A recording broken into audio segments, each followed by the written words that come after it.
গল্পের আশীর্বাদ অগ্নিলা চ্যানেলে আপনারা শুনছেন সুনীল গঙ্গোপাধ্যায়ের লেখা ছবির দেশে কবিতার দেশে।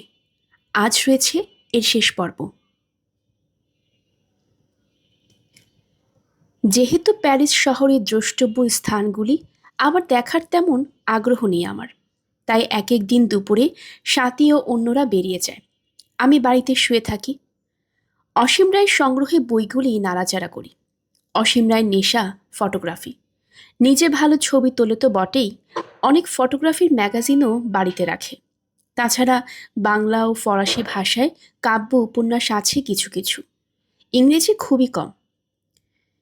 একলা থাকতে আমার ভালোই লাগে। কখনো বাগানে ঘুরি, কখনো টিভি দেখার চেষ্টা করি। সাধারণত টিভি দেখার জন্য মানুষকে কোনো চেষ্টা করতে হয় না, বোতাম টিপে যন্ত্রটা চালু করে দিয়ে সামনে বসে থাকলেই তো হলো। কিন্তু অসীম রায়ের বাড়িতে টিভি দেখা অত সহজ নয়। তার টিভির পেছনের পাল্লাটা একেবারে খোলা, ভেতরে হাজার হাজার যন্ত্রপাতি ও সূক্ষ্ম তারের খেলা সব পরিদৃশ্যমান। অর্থাৎ টিভির পেছন দিকটা সম্পূর্ণ দেখা যায়, কিন্তু সামনের ছবি তেমন স্পষ্ট হয় না। অসীম রায় কোনো এক সময় টিভিটা সারাবেন বলে ঠিক করেছেন। আপাতত তিনি পেছনের ডালাটা এগিয়ে পিছিয়ে ছবি পরিস্ফুটনের পরীক্ষা করেন। অসীম রায় সেটা পেরে যান, কারণ তার ইঞ্জিনিয়ারিংয়ের দক্ষতা আছে। আমি আবার এসব যন্ত্রে হাত দিতে ভয় পাই, সুতরাং একলা থাকলেই টিভি দেখার সুবিধা হয় না। আমার ইচ্ছে ছিল টিভি শুনে শুনে ফরাসি ভাষাটা একটু ঝালিয়ে নেওয়া। বৃষ্টি না পড়লে বাগানে বেশ ভালোই সময় কাটে। ইউরোপের বাড়িগুলোর এই বৈশিষ্ট্য, প্রত্যেকের বাড়ির সামনে পেছনে খানিকটা লন ও বাগান থাকবেই। এদেশের সব ভদ্রলোকই ঘেঁষুরে, সপ্তাহে একদিন বাগানে ঘাস ছাঁটা বাধ্যতামূলক। মালি রাখার প্রশ্নই নেই। কারোর বাগানে ঘাস বেশি বেড়ে গেলে অন্যরা অবজ্ঞার চোখে তাকায়। অসীম রায়কে সাহায্য করার জন্য আমিও দু একবার লন মোয়ার দিয়ে ঘাস কেটে ছেড়েছি। এসব বাড়িগুলিকে বলে সেমি ডিটাচড, অর্থাৎ দূর থেকে একটাই বাড়ি মনে হলেও আসলে মাঝখান থেকে দুভাগ করে দুটি বাড়ি রয়েছে। আলাদা বাগান, আলাদা প্রবেশপথ, আলাদা সব কিছু, তবু বাড়ি দুটো পিঠোপিঠি ভাই বোনের মতো। এসব বাড়িতে আর সব রকম সুযোগ সুবিধে থাকলেও বেশি রাত পর্যন্ত হই হুল্লোড় করা যায় না, তাতে প্রতিবেশীর ঘুমের অসুবিধা হয়। অসীম রায়ের প্রতিবেশী একজোড়া বুড়ো বুড়ি, তাদের সঙ্গে অসীম রায়ের বেশ সৌহার্দ্য আছে। এক বাড়ির মালিক ছুটিতে কোথাও বেড়াতে গেলে অন্যজনকে চাবি দিয়ে যায়, অন্যজন দুটো বাগানের গাছেই জল দেয়। দৈবাত জলের কল বা গ্যাস লিক করলে চাবি খুলে মেরামত করে, চিঠিপত্র রেখে দেয়। তা বলে কিন্তু এরকম ঘনিষ্ঠ প্রতিবেশীরাও পরস্পরের বাড়িতে যখন তখন যাওয়া আসা করে না। কেউ কারোর ব্যক্তিগত জীবনে উকি মারে না। ভদ্রতার সঙ্গে দূরত্ব রক্ষা করা পশ্চিমী সভ্যতার অঙ্গ। বাগানের বেড়ার দুপাশ থেকে একবার সৌজন্য বিনিময় হয়, সেইটুকুই যথেষ্ট। শহরতলি অধিকাংশ বাড়ি বৃদ্ধ দম্পতিতে ভর্তি। ছেলেমেয়েরা কেউ সঙ্গে থাকে না। ছেলেমেয়েরা হয়তো বছরে একবার দেখা করতে আসে, কিংবা দূর থেকে ক্রিসমাস কার্ড পাঠায়। বার্ধক্যে নিঃসঙ্গতা এদের নিয়তি। আমাদের কাছে এটা নিষ্ঠুর ও করুণ মনে হলেও এদের বোধহয় সহ্য হয়ে গেছে। আপেল গাছ এদেশের সব বাগানেই আছে। মনে হয় যেন বিনা যত্নেই এ গাছ বেশ বাড়ে, আমাদের দেশের আম কাঁঠালের মতন। তাছাড়া অসীমের বাগানে আছে নাশপাতি ও চেরি গাছ, হাত বাড়িয়েই সেগুলোর ফল ছিঁড়ে ছিঁড়ে খাওয়া যায়। অসীম টমেটো আর কুরজেত নামে এক ধরনের কুমড়ো লাগিয়েছেন। রান্নার সময় বাগান থেকে সেগুলো তুলে আনা হয়। কাঁচা লঙ্কা নেই, ফরাসিরা কাঁচা লঙ্কা খায় না, কিন্তু এখন ফ্রান্সে কিছু কিছু ভিয়েতনামিদের কলোনি হয়েছে। তাদের বাজারে কাঁচা লঙ্কা, চাল কুমড়ো, খলসে মাছ সবই পাওয়া যায়। অনেকের বাগানেই একটি দোলনা থাকে। অতি সামান্য পোশাক পরে মেয়েরা সেই দোলনায় দুলতে দুলতে রোদ পোহায় কিংবা বই পড়ে। সৌভাগ্যের বিষয়, অসীমের বাড়ির দুপাশে সেরকম কোনো তরুণী থাকে না, তাহলে দুপুরবেলা আমার বাগান ঘোরা অনুচিত হতো। প্রতিবেশী বৃদ্ধ বৃদ্ধাদের সঙ্গে চোখাচোখি হলে আমি একবার শুধু বঝুর বলে অনায়াসে বই পড়তে পারি। নির্মল সুনীল ফরাসি আকাশের নিচে চতুর্দিকে সবুজের সমারোহ, নাশপাতি গাছের ছায়ায় একটা সাদা রঙের চেয়ারে আমি একলা বসে আছি, হাতে বই। এরকম একটা দৃশ্য হিসেবে নিজেকে আমি উপভোগ করি সারা দুপুর ধরে। অসীমের সংগ্রহে বাংলা বইগুলি আমার অধিকাংশই পড়া। ফরাসি বইগুলির পাতা উল্টাতে গিয়ে দেখি কিছু কিছু শব্দের মানে বুঝলেও ক্রিয়াপদে ব্যবহার ভুলে গেছি। ইংরেজির সন্ধানে একদিন একটা আটলান্টিক ম্যাগাজিন পেয়ে গেলাম। তাতে রেনেসার বিষয়ে একটা রচনা রয়েছে। রেনেসার মার্গারেটের প্রিয় কবি ছিলেন। মার্গারেট প্রায় ওর কথা বলতো, শুধু কবি হিসেবেই নন, দ্বিতীয় মহাযুদ্ধের সময় রেজিস্ট্যান্স মুভমেন্টের বীর সেনানী হিসেবেও তার দারুণ সম্মান। এই কবি প্রথম জীবনে যোগ দিয়েছিলেন সুরিয়ালিস্ট আন্দোলনে। তারপর একসময় সুরিয়ালিস্টরা কেউ কেউ সাম্যবাদের দিকে ঝোঁকে। রেনেসার হলেন জাতীয়তাবাদী। তিনি মনে করতেন জীবনেও বেঁচে থাকা প্রত্যেক কবি তার দেশ ও সমাজের সঙ্গে জড়িত। দেশ ও সমাজের প্রতি দায়িত্ব তাকে নিতে হবে। কিন্তু কবিতা রচনা তার ব্যক্তিগত আরাধনার ব্যাপার। অর্থাৎ একজন কবি প্রতিবাদের মিছিলে যোগ দিতে পারে, কিন্তু তা বলে যে তাকে মিছিলের চেঁচামেচির কবিতা লিখতে হবে তার কোনো মানে নেই। দেশের জন্য অস্ত্র হাতে নিয়ে লড়াই করছেন সার, কিন্তু উগ্র দেশাত্মবোধের কবিতা লেখেননি। জাতীয় বীরের সম্মান পেলেও রেনেসার পরবর্তীকালে সরকার গঠনে অংশ নেননি, মন্ত্রী হননি, বরং তিনি ফিরে গিয়েছিলেন তার জন্মস্থান লিল-সুর সরনইতে। ভাক্লোজ অঞ্চলে সেটা একটা ছোট্ট জায়গা। শুধু কবিতা লিখেছেন আর তার সমসাময়িক শিল্পী মিরো ব্রাকের ওপর প্রবন্ধ রচনা করেছেন। সারের ঘনিষ্ঠ বন্ধু ছিলেন আলবিয়ার কাম্যু। কাম্যুর মতে সারের এই শতাব্দীর শ্রেষ্ঠ ফরাসি কবি। অবশ্য সারের সব কবিতার মর্ম বোঝা মোটেই সহজ নয়। তার একটি ছোট্ট কবিতার নাম ওরিওল পাখি, সেটি এরকম: ওরিওল পাখি ছুঁয়েছে উষার রাজধানী, তার সঙ্গীত তলোয়ার এসে বন্ধ রয়েছে দুঃখ শয্যা, সব কিছু আজ চিরজীবনের শেষ। এই কবিতাটি পড়ার সময় জানতে হবে যে রচনাকাল ৩রা ডিসেম্বর ১৯৩৯, অর্থাৎ মহাযুদ্ধ শুরু হয়ে গেছে। ইউরোপের কালো আকাশ পেরিয়ে উড়ে আসছে একটা ওরিওল। ওরিওল মানে সোনালি পাখি। আমাদের দেশে যে হলদে পাখিগুলো গৃহস্থের খোকা হোক বলে ডাকে, অনেকটা সেরকম এদেশে খুব দেখা যায়। সার মনে করতেন কবিতায় কোনো সম্পূর্ণ অর্থ থাকার দরকার নেই। কবির আবেগ বা বিশেষ অনুভূতির শুধু প্রথম অংশটুকু নিয়েই হয় কবিতা। সেইটুকু অবলম্বন করে পাঠকদের মানসযাত্রা, অর্থাৎ এই কবি পাঠকদের ওপর অনেকখানি দায়িত্ব দিতে চান।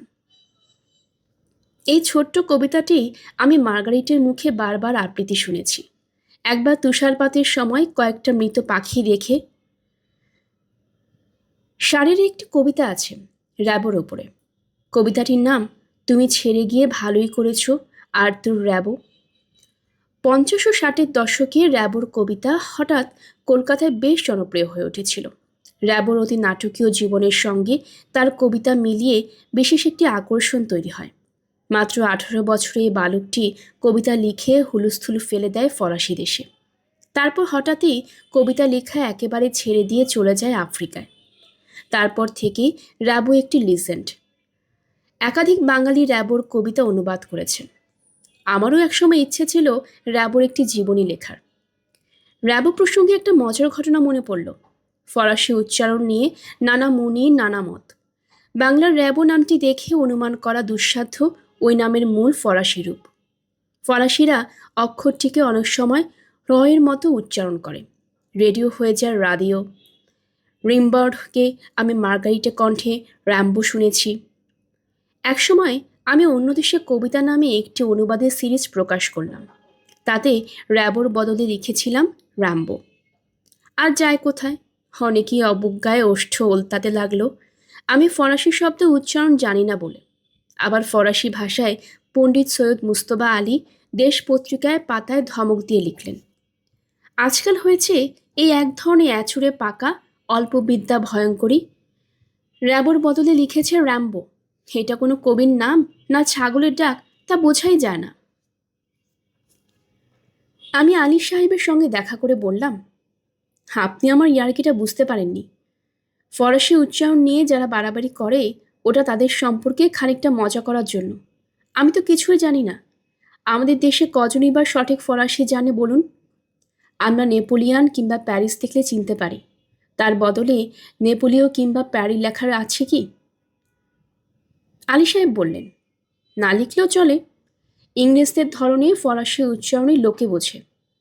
আমি বললাম, আমেরিকানরা বলে র্যাম্বো, তবে কি এইসব ঝামেলা এড়াবার জন্য বানান অনুযায়ী রেমবট লেখা উচিত? উনি বললেন, না না, এতদিন ধরে র্যাম্বো চলছে, সেটাই চলুক। এই সূত্রে আমার প্রতি সৈয়দ মুস্তফা আলীর একটা স্নেহের সম্পর্ক দাঁড়িয়ে যায়। পরবর্তীকালে তিনি আমাকে অনেকগুলো চিঠি লিখেছিলেন। যাই হোক, সেদিন দুপুরবেলা কেন যেন র্যাবোর চিন্তা আমায় পেয়ে বসেছিল। দেশপ্রেমিক রেনেসাঁ দেশত্যাগী র্যাবো সম্পর্কে এতখানি সহানুভূতি দেখিয়েছেন কেন? রেনেসাঁ সারা জীবন কবিতায় সাধনা করেছেন, কিন্তু র্যাবো যে 18 বছর বয়সী কবিতা লেখা ছেড়ে একেবারে সাহিত্য জগৎ ছেড়েই চলে গেল, সেটাকে কেন তিনি বললেন, তুমি ছেড়ে চলে গিয়ে ভালোই করেছ আর্তুর র্যাবো? সাহিত্যটা তীব্র নেশা, রক্তের সঙ্গে মিশে যায়। যাকে একবার এই নেশা ধরে তার আর অন্য কোনো গতি থাকে না। আবার এই কথাও হয়তো ঠিক, অনেক লেখকই এক এক সময় এই নেশা থেকে মুক্তি পেতে চায়। সাহিত্য সৃষ্টিতে খ্যাতি, কীর্তি, অর্থের সম্ভাবনা আছে বটে, কিন্তু তার জন্য লেখককে ভেতরে ভেতরেতে কত কষ্ট যে সহ্য করতে হয়। এক এক সময় রক্তক্ষরণের মধ্যে মিশে যায় শব্দের বিষ, তা অন্যদের পক্ষে বোঝা সম্ভব নয়। প্রত্যেক লেখকেরই বোধহয় জীবনে কোনো না কোনো সময় মনে হয়, দূর ছাই, আজ জীবনে এক লাইনও লিখব না, কিন্তু শেষ পর্যন্ত পারা যায় না। যে দুই একজন পারে, তাদের প্রতি অন্য লেখকদের শ্রদ্ধা ও ঈর্ষা বোধ হয়। খুব সার্থক কোনো লেখক সম্পর্কে যেমন অন্য লেখকদের ঈর্ষা থাকে, তেমনি কোনো ক্ষমতাসম্পন্ন লেখক অবহেলায় সাহিত্য জগৎ ছেড়ে গেলে তার প্রতিও প্রতিষ্ঠিত লেখকদের ঈর্ষা থাকতে পারে। র্যাবো সম্পর্কে রেনেসাঁর এত এত উচ্ছ্বাস কি সেজন্যে? র্যাবোর জীবনে নানা ঘটনা আমার মনে পড়ে যায়। 18 বছর, মাত্র 18 বছরে একটি ছেলে নরকে এক ঋতুর মতন অবিস্মরণীয় কাব্য লিখে ফেলেছিল। আমরা 18 বছর বয়সে কি করেছি, কতটুকু জেনেছি সাহিত্য সম্পর্কে, আর কিভাবে র্যাবো রচনা করেছিল সেই কাব্য? সেই সময় তার ঘনিষ্ঠতম বন্ধু ভেইলেইনের প্রসঙ্গে ঝগড়া। ভেইলেন রাগের মাথায় র্যাবোকে গুলি করেছিল। এই ঘটনা তো অনেকেরই জানা। ভেইলেনকে গ্রেফতার করে পুলিশ জেলে ভরে দিল। আহত অবস্থাতেও র্যাবো পুলিশকে জানালো যে বন্ধুর বিরুদ্ধে তার কোনো অভিযোগ নেই। পুলিশ তা মানল না। র্যাবোর তখন কোথাও যাবার জায়গা নেই, কোনো বন্ধু নেই, কর্পোদক শূন্য অবস্থা, খাবার জোটাবার সঙ্গতিও নেই। গৃহত্যাগী এই ছেলেকে তার পরিবারের লোকরাও পছন্দ করে না। সকলের ধারণা কুসঙ্গে মিশে সে উচ্ছন্নে গেছে। ভেরলেনের সঙ্গে তখন র্যাবোর সমকামিতার সম্পর্কের গুজব বহুল প্রচলিত। নিরুপায় অবস্থায় র্যাবো গ্রামের বাড়িতে ফিরতে বাধা হলো পায়ে হেঁটে। এক হাতে তখন ব্যান্ডেজে বাঁধা শীর্ণ শরীর। বাড়িতে সবাই তখন খাবার টেবিলে বসেছে, মা, দুই বোন, এক ভাই। সেখানে এসে দাঁড়ালো সে অভিশপ্ত পুত্র র্যাবো। প্রথমে সবাই নিশ্চুপ। র্যাবো বুঝতে পারছিল না যে তাকে বাড়িতে গ্রহণ করা হবে না তাড়িয়ে দেওয়া হবে। তারপর মা ছেলেকে বললেন, আয়, বস। সেই সামান্য স্নেহের ডাক শুনিয়ে র্যাবো টেবিলে মাথা গুজে হু হু করে কাঁদতে লাগলো। মায়ের কাছে র্যাবো আবেদন জানালো যে এখন থেকে বাড়িতে থেকে সে তার বইটি শেষ করতে চায়। এই বইটি ছাপিয়ে সে দেখতে চায় তার সাহিত্য প্রচেষ্টার সত্যিকারে কোনো মূল্য আছে কিনা। মা সাহায্য করতে রাজি হলেন, এমনকি বই ছাপাবার খরচও দেবেন বললেন। ওদের নিজস্ব ফার্মে অন্য ভাই বোনেরা ও মা রোজ সকাল থেকে চাষ ও হাঁস মুরগি পালনে ব্যস্ত হয়ে পড়ে। শুধু এই একটি ভাই কিছু করে না, সে লেখে। তার এক বোন ভিতালি ডায়েরিতে লিখেছিল, আমরা যখন কাজ করতে যাই আর্তুর আমাদের সঙ্গে আসে না, সে তার কলম নিয়ে ব্যস্ত থাকে। কিন্তু আমি একদিন শুনেছি সে একা একা যন্ত্রণায় চেঁচায়, গালাগালি দেয়, গর্জায়, যেন সে কোনো শত্রুর সঙ্গে যুদ্ধ করছে। বইটি শেষ হবার পর মা পাণ্ডুলিপিটা পড়লেন। কিছুই বুঝতে না পেরে ভ্যাবাচাকা বিমূঢ় অবস্থায় ছেলেকে জিজ্ঞেস করলেন, এসবের মানে কি? শান্তভাবে ছেলে উত্তর দিয়েছিল, it means exactly what I have said, literally and completely, in all respects. পাণ্ডুলিপি পাঠিয়ে দেওয়া হলো প্যারিসে, ছাপাও হলো, কিন্তু কেউ উচ্চবাচ্য করল না। প্রকাশকের কাছে গাদা হয়ে পড়ে রইল সব বই। ওদের অসামাজিক জীবনযাপন, বিশেষত গুলিছোড়া ঘটনা ও ভার্লিনি জেল খাটার জন্য এই দুজনকে ফরাসি লেখক সাহিত্যিকরা বিশ্ববোধ পরিত্যাগ করেছিল। কিছুদিন বাদে র্যাবো প্যারিসে এলো তার এই সাহিত্য কীর্তিটির সম্পর্কে লেখকগুলির প্রতিক্রিয়া জানতে। কাফে তাবুরি ছিল সাহিত্যিকদের আড্ডাস্থল। সেখানে র্যাবো আর ভার্লিনে একসময় প্রচুর সময় কাটিয়েছে। সেটা একটা ছুটির দিন। র্যাবো এসে বসল একটা টেবিলে। অন্য টেবিলগুলোতে কবি, শিল্পী, সাহিত্যিক ও তাদের বান্ধবীরা তুমুল হল্লা করছে। তাদের অনেকেই র্যাবোকে চেনে, কিন্তু কেউ ডাকল না, কেউ তার সঙ্গে কথা বলল না। এই 18 বছরের যুবকটি যেন শয়তান, তার দিকে তাকাতেও নেই। ঘন্টার পর ঘন্টা র্যাবো বসে রইল একা, কঠিন মুখে, মাথা নিচু করে। তার অহংকার কম নয়, সেও নিজে থেকে কারোর সঙ্গে কথা বলবে না। সম্ভবত এই দৃশ্যটি সম্পর্কে রেনেসাঁ লিখেছিলেন তার কবিতাটি। প্যারিসের কবিদের ন্যাকামি, লিরিক, প্রস্রাবকারীদের সরাইখানা। সে রাতে বাড়ি ফিরে এসে র্যাবো তার সব লেখার পাণ্ডুলিপি ও বইপত্রে আগুন ধরিয়ে দিল। তার এক বোন সেই বহ্ৎসব দেখেও থামাতে পারেনি। সাহিত্যের প্রতি সেই আগুনই ছিল র্যাবোর শেষ উপহার। র্যাবো সম্পর্কে পড়তে পড়তেও ভাবতে ভাবতে আমি একটু একটু রেড ওয়াইন খাচ্ছিলাম। অসীম রায়ের সেলারে অনেক বোতল ওয়াইন জমা করা ছিল। তার কাছ থেকে অনুমতি নেওয়া হয়নি, কিন্তু প্যারিসে এসে ইচ্ছে মতন ওয়াইন খাবো না, তা কখনো হয়? কিছুক্ষণ পরে একসঙ্গে দুটো নেশায় আমায় পেয়ে বসল।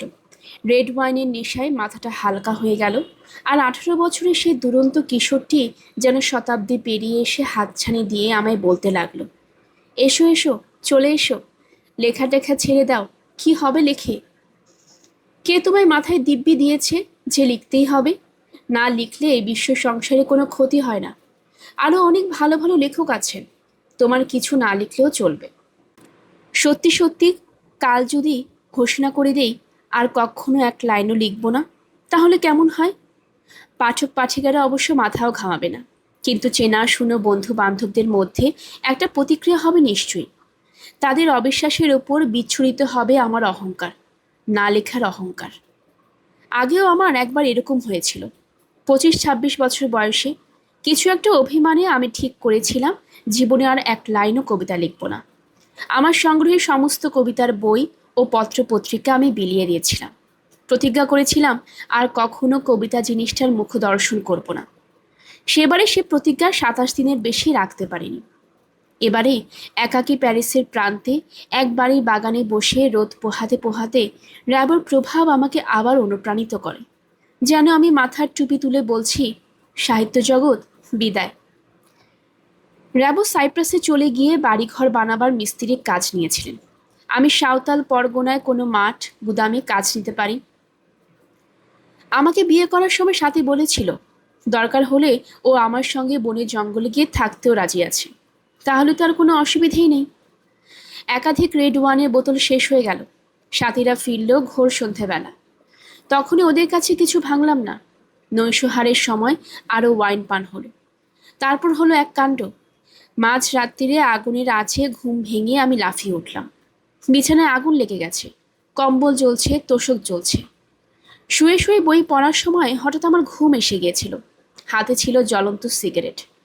রাত্রিরে শুয়ে শুয়ে সিগারেট টানা যে বিপজ্জনক তা কি আমি জানি না? অন্যদিন তো এরকম করিও না। বেশি ওয়াইন খেলে এরকম করা তো একদমই উচিত না। তবু কি আমার মাথায় র্যাবোর ভূত চেপেছিল? কম্বল ফুটো হয়ে তোশকের ভেতরটা জ্বলছে। তুলোর আগুন নেভানো সহজ নয়। অন্যদের ঘুম না ভাঙিয়ে সাথে জল এনে এনে অনেকক্ষণ ধরে সেই আগুন নেভালো। সারা রাত আমাদের শুয়ে থাকতে হলো সেই ভেজা বিছানায়। আর আমার ঘুম আসে না। নেশা ফেশা সব ঘুচে গেছে। অপরাধ বোধে আমি মরমে মরে যাচ্ছি। এদিকে সবাই কাঠের বাড়ি, ছ্যাঁকা লেগে জাগে না উঠলে যদি দাউ দাউ করে আগুন জ্বলে উঠত, তাহলে সারা পাড়া জুড়ে একটা অগ্নিকাণ্ড হতো। অসীম রায়ের সঙ্গে সদ্য পরিচয়। তিনি তার বাড়িতে অনুগ্রহ করে আমাদের থাকতে দিয়েছেন। এই কি তার প্রতিদান? তিনি রাগী ধরনের মানুষ, এসব দেখে কি ব্যবহার করবেন কে জানে। সকালবেলা অসীম রায়কে সবকিছু জানাতেই হলো। তার অফিস যাওয়ার তাড়া ছিল। তিনি দগ্ধ বিছানা নিরীক্ষণ করে বিনা মন্তব্যে চলে গেলেন। আমার মাথা থেকে র্যাবর ভূত চলে গেছে। অসীম রায় বকুনি দিলে আমি কিভাবে ক্ষমা চাইব তার 7 রকম ভাষা তৈরি করেছিলাম মনে মনে। কিন্তু অফিস থেকে ফিরেও অসীম সে প্রসঙ্গই তুললেন না। সাথে 2-3 বার বলল, কাল কি কাণ্ড হতে যাচ্ছিল বলুন তো? অসীম বললেন, শেষ পর্যন্ত বিশেষ কিছু হয়নি তো? বলুন, আজ কোথায় বেড়াতে যাবেন? অসীম যে এত বড় ব্যাপারটায় কোনো গুরুত্বই দিলেন না, তাতে অস্বস্তি কাটছে না। আমিও আমার 7 রকম ভাষা শোনাবার সুযোগ পাচ্ছি না। একবার আমি জানলাম যেতে কাল তার সেলার তাকে আমি 2 বোতল রেড ওয়াইন শেষ করেছি। তার উত্তরেও অসীম বললেন, আমি তো আপনাদের এখানে নেমন্তন্ন করে এনেছি, এমনি এমনি তো আসেননি। আমার বাড়িতে এসে আমার ওয়াইন খাবেন না? কিন্তু নিমন্ত্রিত হয়ে এসে বিছানা পুড়িয়ে দেওয়া কোনো কাজের কথা নয়। অসীম রায়ের কাছ থেকে কিছু ধমক আমাদের প্রাপ্য তো বটে। শেষ পর্যন্ত মরিয়া হয়ে আমি একবার বললাম, দেখুন, আপনার বাড়ির জন্য একটা তসুকার কম্বল আমরা কিনে দিতে পারি কি? ও দুটো ফুটো হয়ে গেছে। এবার অসীম রায় আমার দিকে ভ্রু কুঁচকে একটুক্ষণ তাকিয়ে থেকে বললেন, আপনার বাড়িতে গিয়ে কেউ যদি একটা কাচের গ্লাস ভাঙে, আপনি বুঝি তার দাম চান? ঠিক আছে, কম্পেনসেশন হিসেবে আপনি আমাকে আপনার লেখা একটা কবিতার বই দিবেন। প্রকৃতপক্ষে সেই দিন থেকে অসীম রায়ের সঙ্গে আমার বন্ধুত্বের সূত্রপাত। উত্তর কলকাতার টাউন স্কুলে আমার সহপাঠী ছিল ভাস্কর দত্ত। ক্লাস 3-4 থেকে আমরা একসঙ্গে বর্ধিত হয়েছি। কলেজে এসে আমাদের স্ট্রিম আলাদা হয়ে গেল বটে, কিন্তু ভাস্করের সঙ্গে নিত্য যোগাযোগ রইল। আমাদের স্কুল কলেজ জীবনে বন্ধুদের একটা ঘন নিবদ্ধ দল ছিল। আশুতোষ ঘোষ, উৎপল রায়চৌধুরী, সত্যময় মুখার্জি এবং আরও কয়েকজন। আমরা প্রায়ই আড্ডা দিতে যেতাম ভাস্করের বাড়িতে। ভাস্কর কলকাতার বড়দের বাড়ির ছেলে। ওদের বাড়িতে একটা বৈঠকখানা কালচার ছিল। আমরা তাস খেলা এবং সাহিত্য রাজনীতি নিয়ে তর্কাতর্কি করতাম ঘন্টার পর ঘন্টা। আর মাঝে মাঝে বাড়ির ভেতর থেকে চা জল খাবার চলে আসতো। তারপর আমি কৃত্তিবাস পত্রিকা চালানো এবং লেখালেখির জগতে অনেকখানি চলে আসার পর অন্য একটি বন্ধুগোষ্ঠী তৈরি হয়। স্কুল কলেজের বন্ধুরা কিছুটা দূরে সরে যায় আস্তে আস্তে। তারা যে যা জীবিকাতেও ব্যস্ত হয়ে পড়ে। কিন্তু ভাস্কর এই লেখক গোষ্ঠীর মধ্যেও মিশে গেল। সে কিন্তু লেখে না, তার ভাষা জ্ঞান ও সাহিত্য জ্ঞান যথেষ্ট। কবিতার প্রতি তার বিশেষ ভালোবাসা আছে, কিন্তু ইচ্ছে করেই সে লেখালেখির লাইনে একেবারেই এলো না। একসময় ভাস্করের বাড়িটাই ছিল কীর্তিবাস পত্রিকার অফিস। কাগজ ছাপার ব্যাপারে সে বিশেষ উদ্যোগী, কিন্তু কখনো সে নিজের কবিতা ছাপানোর দুর্বলতা প্রকাশ করেনি। সে আমলে বহু তরুণ লেখক লেখিকা ভাস্করকে বিশিষ্ট বন্ধু বলে গণ্য করত। আমাদের ঘনিষ্ঠ গোষ্ঠীর মধ্যে প্রথম লন্ডন গিয়েছিলেন শরৎ কুমার মুখোপাধ্যায়, উচ্চশিক্ষার্থী। তিনি ফিরে এলেন 2-3 বছরের মধ্যেই। তারপর দৈবাত আমিও 7 রাজ্য ঘুরে ড্যাং ড্যাং করে ফিরে এলাম এক সময়। তখন ভাস্কর বলল, তাহলে আমিও একবার বিলেতটা ঘুরে আসি, ওখানে আমার নামে একটা রাস্তা করে আসব। এখানকার চাকরি ছেড়ে ভাস্কর চলে গেল লন্ডনে। তারপর কিছুদিন বাদে সে ডেকে নিল উৎপল কুমার বসুকে। একসময় উৎপলও প্রত্যাবর্তন করল স্বদেশে, কিন্তু ভাস্করের আর ফেরা হলো না। অনেকদিন ভাস্করের সঙ্গে দেখা সাক্ষাৎ হয়নি, কিন্তু যেদিন দেখা হলো মনে হলো যেন আগের রাত্রি একসঙ্গে অনেকক্ষণ আড্ডা দেবার পর ছাড়াছাড়ি হয়েছিল। উত্তর কলকাতায় সেই আড্ডাবাজ মেজাজটি ভাস্করের অবিকল একই রয়ে গেছে। ওদেশের চাকরিতে অনেক আগে থেকে বলে কয়ে না রাখলে ছুটি নেওয়া যায় না, কিন্তু ভাস্কর যে কোনোদিন বলতে পারে, দূর ছাই, আজ আর অফিস যাব না। বিলেত আমেরিকার পাশ বালিশ বা কোল বালিশ নামে কোনো বন্ধু নেই, কিন্তু ভাস্কর পাশ বালিশ কান বালিশ পা বালিশ নিয়ে শোয়। ইংল্যান্ডে তার প্রায় 2 যুগ কেটে গেল, কিন্তু ওদেশের অনেক নিয়মকানুনই সে মানে না। মাঝে মাঝে তার মধ্য থেকে একটা দুরন্ত বালকের রূপ বেরিয়ে আসে।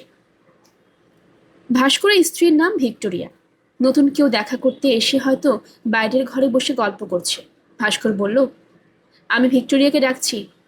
অমনি সে লোকটি ভাবে, এই রে, এবারে বুঝি একজন মেম সাহেব আসবে, তার সঙ্গে ইংরেজিতে কথা বলতে হবে।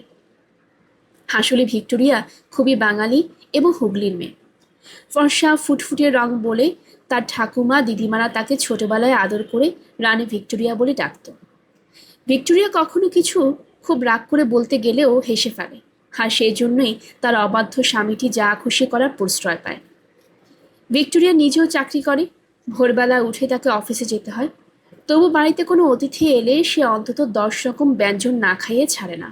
ভাস্করের মতে ভিক্টোরিয়া এক একদিন এত বেশি রান্না করে যে ভাস্করকে হ্যারোর রাস্তার মোড়ে গিয়ে দাঁড়িয়ে লোক ডাকতে হয় বাড়িতে এনে খাওয়াবার জন্য।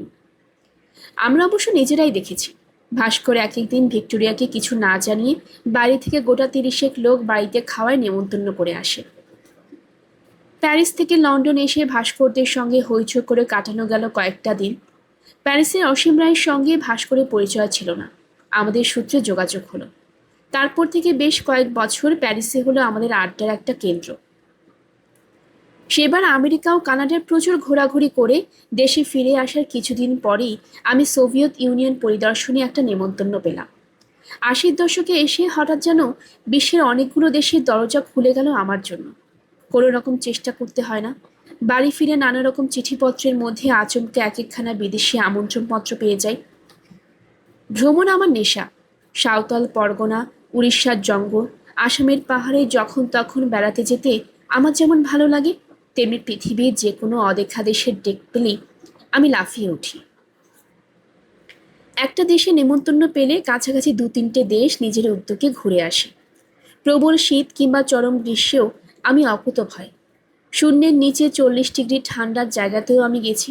আবার একবার ইস্তাম্বুলের এক হোটেলের ঘরে গরমের জ্বালায় আমি এমন ঘামছিলাম যে মনে হচ্ছিল আমার শরীরের অর্ধেকটাই গলে জল হয়ে যাচ্ছে। Bulgaria, Czechoslovakia, Yugoslavia, Germany, Belgium, England, Sweden, Norway, এমনকি টার্কি কিংবা কেনিয়া গেলেও মনে হয় একবার ফ্রান্স ছুঁয়ে গেলে হয় না। আমি এ পর্যন্ত বহু দেশ থেকে আমন্ত্রণ পেলেও ফ্রান্স থেকে কখনো পাইনি, কিন্তু ফ্রান্সেই গেছি সবচেয়ে বেশিবার। মার্গারেট আমাকে প্রথমে ফ্রান্স নিয়ে গিয়েছিল। সে দেশ এখনো যেন আমাকে চুম্বকের মতো টানে।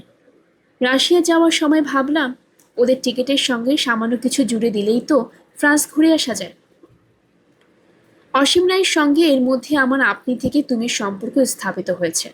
তাকে সেই মর্মে চিঠি দিতেই সে উৎসাহের সঙ্গে জানালো, ঠিক আছে, চলে এসো, আমি ছুটি নিয়ে রাখবো। গাড়ি করে বেশি দূর কোথাও বেড়াবার পরিকল্পনা করা যাবে। সেখান থেকে প্যারিস যাব শুনে রাশিয়াতে বেশ কয়েকজন সাহেব বেশ অবাক হয়ে তাকিয়ে থাকতো 2-1 মুহূর্ত, যেন চোখে মুখে একটা ঈর্ষার ভাব। কেউ কেউ মশকরা করে বলেছিল, প্যারিস যাচ্ছ, দেখো হারিয়েও যেও না যেন, বি গুড। মস্কো থেকে প্যারিসে উড়ে এসে দেখি সেখানে আগে থেকেই ভাস্কর বসে আছে, সঙ্গে তার এক বন্ধু মৃণাল চৌধুরী। এই মৃণাল বর্ধমানে এক জমিদার বাড়ির ছেলে, এখন লন্ডন প্রবাসী। তার স্বভাবে একটুও জমিদারি মেজাজ নেই, অতি বিনীত, ভদ্র ও নির্ভরযোগ্য মানুষ। প্রথম 2 দিন কাটল কোথায় কোথায় বেড়াতে যাওয়া হবে সে আলোচনা, অনেক ম্যাপ দেখা, অনেক জল্পনা। 4 জনের দলটির দলপতি কে হবে তা নিয়ে একটা সূক্ষ্ম প্রতিযোগিতা চলল ভাস্কর আর অসীমের মধ্যে। অসীম গাড়ি চালাবে, নেতৃত্ব তারই অধিকার, কিন্তু যে কোনো পরিবেশে ভাস্কর তার ব্যক্তিত্ব জাহির করতেই অভ্যস্ত। দেশে থাকতে আমরা যখন ধুলভূমগড় কিংবা চাইবাসার দিকে বেড়াতে গেছি তখন ভাস্করই বিনা প্রতিদ্বন্দ্বিতায় দলপতি হয়েছে। কিন্তু এখানে মুশকিল এই, ভাস্কর ফরাসি ভাষা এক বর্ণও জানে না, ফ্রান্সের রাস্তাঘাট সম্পর্কেও তার কোনো ধারণা নেই। অসীম নির্দেশ দিল বেরোতে হবে খুব ভোরবেলা, শেষ রাতে উঠে তৈরি হয়ে নিতে হবে সবাইকে। ভাস্কর সঙ্গে সঙ্গে বলে উঠল, কেন অত তাড়া কিসের? আমরা প্লেন ধরতে যাচ্ছি না, কোথাও ঠিক সময়ে পৌঁছবার অ্যাপয়েন্টমেন্ট নেই, এসেছি আরাম করে বেড়াতে, হুড়োহুড়ি করতে যাব কেন? ব্রেকফাস্ট ও 3 কাপ চা খেয়ে বেরোবো। আমাদেরও সেই রকম ইচ্ছে, তাই প্রথম রাউন্ডেই হেরে গেল অসীম। অসীমের বাড়ির গেট ছাড়িয়ে গাড়িটা রাস্তায় পড়ল প্রায় 10টার সময়। চমৎকার রোদ্দুরে ধোয়া দিন, এসব দেশে রোদ দেখলেই মন মেজাজ ভালো হয়ে যায়। আমি লক্ষ্য করেছি রোদ্দুরের সঙ্গে আমার বেশ ভাব আছে, যখন যে দেশে গেছি রোদ পেয়েছি। এমনকি একবার সুইডেন গিয়েছিলাম অক্টোবর মাসে, সবাই বলেছিল ওই সময় সুইডেনে সবসময় বৃষ্টি আর কুয়াশা, দিনের বেলাতেও রাস্তা দেখা যায় না, গাড়িগুলো ফগ লাইট জেলে চলে। কিন্তু কি আশ্চর্য, আমি প্রায় দিন 10 স্টকহোলমে রইলাম। মাঝে মাঝে কয়েক পশলা বৃষ্টি ছাড়া আকাশ পরিষ্কার, দুপুরগুলো চকচকে। সেখানকার অনেকেই বলেছে এমন নাকি বহু বছর হয়নি। রোদ্দুরের সঙ্গে আমার এমনই বন্ধুত্ব যে দুবার আমি চেরাপুঞ্জে গেছি, একবারও বৃষ্টি দেখিনি। ঠিক হয়েছে যে প্যারিস থেকে বেরিয়ে আমরা ফ্রান্সের দক্ষিণ দিকে নেমে যাব। বড় রাস্তা না ধরে ছোট ছোট রাস্তা দিয়ে যাব গ্রামের পথে। রাত্রির হয়ে গেলে যে জায়গাটা পছন্দ হবে সেখানে কোনো হোটেলে উঠে পড়ব। দুপুরবেলা রুটি, মাখন, চিজ, সসেজ, পাতে ওয়াইন আর কিছু ফল কিনে নিয়ে রাস্তার ধারে কোনো গাছতলায় পিকনিক হবে। রাত্রির বেলা কোনো রেস্তোরাঁয় গিয়ে টেবিল চেয়ারে বসে খাওয়া হবে খাঁটি ফরাসি ডিনার। পশ্চিম দেশগুলোতে গাড়ির ড্রাইভার তো বটেই, ড্রাইভারের পাশে যে বসে তাকেও সিট বেল্ট বাঁধতে হয়। আমি ওই জন্য পারতপক্ষে সামনের সিটে বসি না। অভ্যেস নেই বলেই সিট বেল্ট বাঁধলে কেমন যেন বন্দি বন্দি লাগে। আমি আগে ভাগে পেছনের দরজা খুলে উঠে বসেছিলাম। মৃণালও আমার সঙ্গে, ভাস্কর অসীমের পাশে। দূরপাল্লার যাত্রায় একজন নাভিগেটর লাগে, ম্যাপ ছাড়া উপায় নেই। ভাস্কর কোলের ওপর একটা ম্যাপ খুলে বসেছে, বাঁ হাতের আঙুলের ফাঁকে একটা চুরুট, সেটা জ্বালানো হয়নি। অসীম রায়ের গাড়িতে চাপতে গেলে কয়েকটা নিয়ম মানতে হয়। অসীম নিজে যদিও একজন স্মোকার, কিন্তু তার গাড়িতে চলন্ত অবস্থায় কেউ সিগারেট খেতে পারবে না। কোনো এক সময় তার গাড়িতে অতি হাওয়ায় বেগে কারোর হাত থেকে সিগারেট ছিটকে গিয়ে পড়েছিল অন্যজনের গায়ে। সেই থেকে তার গাড়িতে সিগারেট নিষিদ্ধ। ভাস্কর নিয়মিত ধূমপান করে না, কিন্তু কখনো কখনো ব্যক্তিত্ব বাড়াবার জন্য সে হাতে একটা জ্বলন্ত সিগারেট রাখতে ভালোবাসে। খানিক দূর যাবার পর অসীম জিজ্ঞেস করল, ভাস্কর, দেখো তো ভাই, সাশেরও কোন দিকে? ভাস্কর ঝুঁকে পড়ে ম্যাপ দেখতে লাগলো। 1 মিনিট যায়, 2 মিনিট যায়, ভাস্কর আর কোনো কথা বলে না। অসীম অস্থিরভাবে বলল, কি হলো? সামনে ক্রসিং আসছে, কোন দিকে যাব? ভাস্কর বলল, সাশেরও? সাশেরও কই? ওই নামে তো কোনো জায়গা দেখছি না। অসীম নিজেই ম্যাপটা টেনে নিয়ে একটু দেখে বলল, এই তো, এটা কি? ভাস্কর বলল, এটা আমি আগেই দেখেছি, কিন্তু এটা তো সেন্ট চেরন। অসীম বলল, এটা ইংল্যান্ড নয়, মনে রাখবে। সেন্ট ফরাসিতে হয় সা, আর CH এর উচ্চারণ স। ভাস্কর বলল, আর যেখানে সেখানে একটা করে চন্দ্রবিন্দু বসিয়ে দিলেই হয়, তাই তো? অসীম ভাস্করের দিকে করুণার চোখে তাকালো, যেন ভাস্কর একটি অবোধ শিশু। আরও খানিকটা বাদে অসীম আবার জিজ্ঞেস করল, ভাস্কর, চট করে দেখো তো, সার তোর ডান দিকে না বাঁ দিকে? ভাস্কর আবার গভীর মনোযোগের সঙ্গে মানচিত্র দেখতে লাগলো, সম্পূর্ণ নিঃশব্দ। অসীম তাড়া দিয়ে বলল, ম্যাপটা ভালো করে দেখো, তোমাকে সামনে বসিয়েছি কি জন্য? ভাস্কর বলল, দূর ছাই, এই ম্যাপে নেই, অন্য ম্যাপে আছে বোধহয়। অসীম ম্যাপটা নিয়ে আঙ্গুল দেখিয়ে বলল, এই যে এত বড় বড় অক্ষরে লেখা আছে, তাও দেখতে পাচ্ছ না? ভাস্কর বলল, এটা তো দেখছি চার্ট্রেস। অসীম বলল, একটু আগেই বললুম না CH এর হবে স। ভাস্কর বলল, শার্ট্রেস? কিন্তু তুমি যে জাপল ছাত্র না কি যেন বললে? অসীম বলল, ওহ, এত বছর ইংল্যান্ডে রইলে ভাস্কর, সামান্য একটু ফরাসিও কি শেখনি?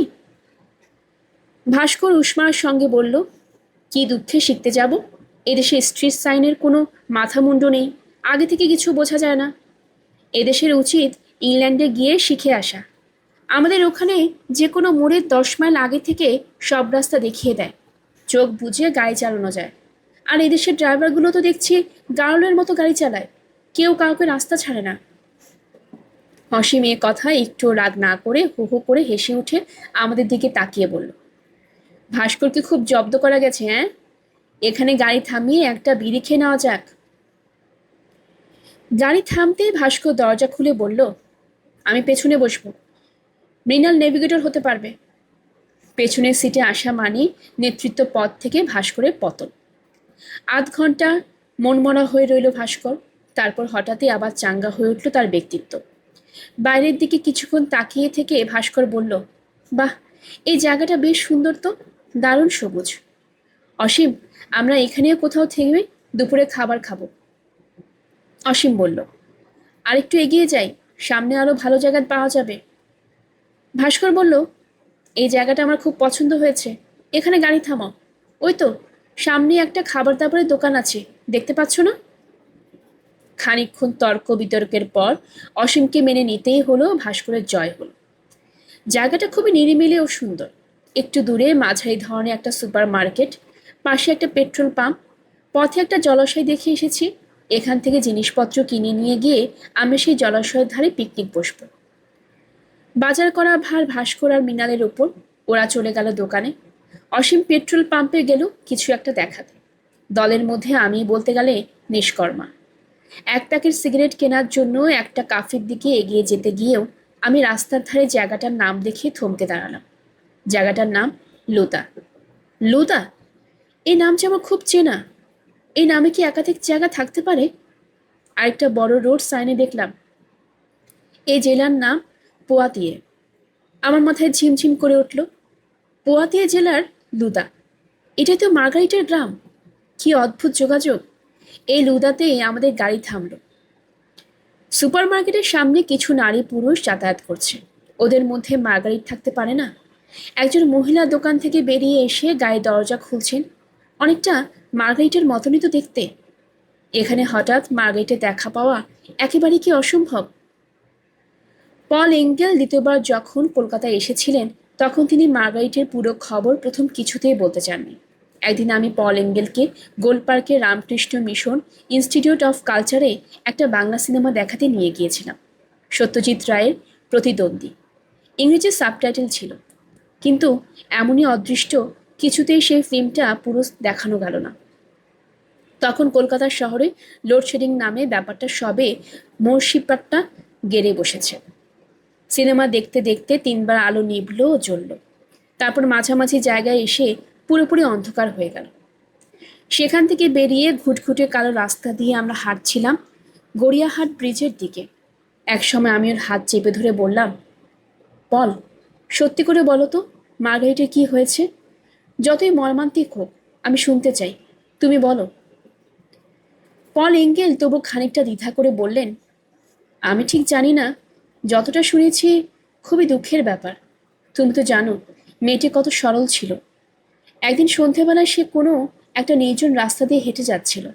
এক সময় তার পাশে একটি গাড়ি থামে। কয়েকজন কালো লোক ছিল সেই গাড়িতে, খুব সম্ভব নেশাগ্রস্ত। তারা মার্গারিটকে একটা ঠিকানা কথা জিজ্ঞেস করে। তারপর সেই জায়গাটা দেখিয়ে দেবার জন্য মার্গারিটকে গাড়িতে তুলে নেয়। ওই রকম অবস্থায় কোনো মেয়েরই অপরিচিতদের গাড়িতে ওঠা উচিত নয়, কিন্তু মার্গারিট ওদের বিশ্বাস করেছিল। ওরা সেই বিশ্বাসে মূল্য দেয়নি।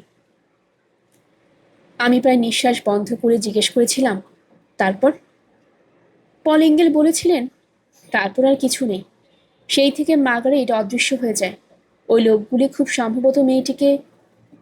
আমি বললাম, কেন? এমন হতে পারে না ওদের মধ্যে কোনো একজনকে, নিগ্রোকে মানে কালো লোককেও পছন্দ হয়ে গেছে, তাকে বিয়ে করে মার্গারেট ওদের সঙ্গে কোথাও আছে? পল এঙ্গেল বললেন, সেটা খুবই আনলাইকলি। কোনো শ্বেতাঙ্গ মেয়ের পক্ষে একজন কালো লোককে বিয়ে করা এমন কিছু অভিনব ব্যাপার নয়। আজকাল অনেকেই তো করে। সেরকম হলে ওরা গোপনে রাখবে কেন? মার্গারেট তার বন্ধু বান্ধবদের এটা নিশ্চয়ই জানাতো। না সুনীল, আমার মনে হয় না সে আর নেই। আমি তবু জোর দিয়ে বলেছিলাম, পুলিশ তার খোঁজ করেনি? পুলিশ কিছু জানতে পারেনি? পল এঙ্গেল বললেন, পুলিশ অনেক তোলপাড় করেছে, খবরের কাগজে 3-4 দিন হইচই হয়েছে, কিন্তু মার্গারিটের শরীরটাও পাওয়া যায়নি। সে অদৃশ্য হয়ে গেছে। বললাম না? একটু থেমে পল এঙ্গেল বললেন, এসবই আমার শোনা কথা, আমার ভুলও হতে পারে। এরকম দুঃসংবাদ কেউ ভুল শুনে না। তাছাড়া ঘটনাটা মার্গারিটের চরিত্রের সঙ্গে মিলে যাচ্ছে। আমেরিকার কালো মানুষরা নিপীড়িত নির্যাতিত বলে তাদের প্রতি মার্গারিটের বেশি বেশি সহানুভূতি ছিল। সে আগ বাড়িয়ে তাদের উপকার করতে যেত। কিন্তু তাদের মধ্যে মাতাল, গুন্ডা, খুনিও তো কম নয়। সে দেখো মেয়েদের সর্বনাশ করতেও তারা অনেকে উৎসুক। আইওয়াতে আমার একদিনের ঘটনা মনে আছে। মার্গারিট 3জন দৈত্যাকৃতি কালো মানুষকে নিয়ে এসেছিল। তারা রাস্তায় মার্গারিটকে কোনো একটা কফির দোকানের কথা জিজ্ঞেস করেছিল। মার্গারিট তাদের কফি খাওয়াতে চায়। আমার স্পষ্ট মনে হয়েছিল লোকগুলোর মতলব ভালো ছিল না। তাদের মুখে মদের গন্ধ, চোখে ধূর্ত দৃষ্টি। তারা ভেবেছিল মার্গারেট একা থাকে। ঘরের মধ্যে আমাকে বসে থাকতে দেখে তারা ঈষৎ বিচলিত হয়েছিল। আমাকে তারা মোটেই পছন্দ করেনি, আমার সঙ্গে ভালো করে কথা বলেনি। ইচ্ছে করলে তারা সেদিন আমাকে খুনও করে রেখে যেতে পারত। মার্গারেট হারিয়ে গেছে, তার শরীরটাও খুঁজে পাওয়া যায়নি। ওরা সাধারণত তাই কবে কোনো চিহ্ন রাখতে চায় না। হয়তো জঙ্গলের কণ্ঠে কোনো নোংরা ডোবার মধ্যে ছুঁড়ে ফেলে দিয়ে গেছে। এরকম বিভৎস কাণ্ড হয়েছিল বলেই কি মার্গারেটের বাবা মা আমার চিঠির উত্তর দেননি? ওরাও কি আর বেঁচে আছেন এতদিন? এমনও তো হতে পারে মার্গারেটকে ওরা মারতে পারেনি। মার্গারেটের শরীর বিকৃত ও বিকলাঙ্গ হয়ে গেছে, সেজন্যই সে চেনা শুনো কারোর সঙ্গে আর সম্পর্ক রাখেনি। তাহলে কি আমাকেও চিঠি লিখবে না? আমার সঙ্গে তো তার শরীরের সম্পর্ক ছিল না। এই সেই লুদা। মার্গারেট বলেছিল লুদা একটা গ্রাম, কিন্তু এখন আর তেমন গ্রাম বলে মনে হয় না। সুপার মার্কেট আছে, প্রচুর গাড়ি, তবে গাছপালাও প্রচুর। মার্গারেটের বাড়ির ঠিকানাটাও মনে নেই, লিখেও আনিনি। মার্গারেটের চেহারা যতই বদলে যাক, আমি ঠিক চিনতে পারব। তার কণ্ঠস্বর এখনও আমার কানে বাজে। সুপার মার্কেটের সামনে যেখানে গাড়িগুলি পার্ক করা, সেখানে গিয়ে দাঁড়ালাম। কোনো মহিলাকে মার্গারেটের মতন মনে হয় না। কেউ আমার দিকে তাকায় না। কারো গিয়ে মার্গারেট বিষয়ে প্রশ্ন করাটা বোধ হয় অতি নাটকীয় হয়ে যাবে। আমি এক জায়গায় দাঁড়িয়ে আছি তো দাঁড়িয়েই আছি। দাঁড়িয়ে থাকতে থাকতে যেন একটা গাছ হয়ে যাচ্ছি। এই লুদা গ্রামে একসময় মার্গারেট খেলা করত। এখানে সে বালিকা বয়স থেকে কৈশোরে পৌঁছেছিল। সামনের দিকে একটা চার্চের পাশ দিয়ে ছোট রাস্তা চলে গেছে। এই রাস্তা দিয়ে সে হেঁটেছে বহুবার। এখানকার মেয়ে হয়ে সে কবিতা ও কবিদের এত ভালোবাসতে শিখল কী করে?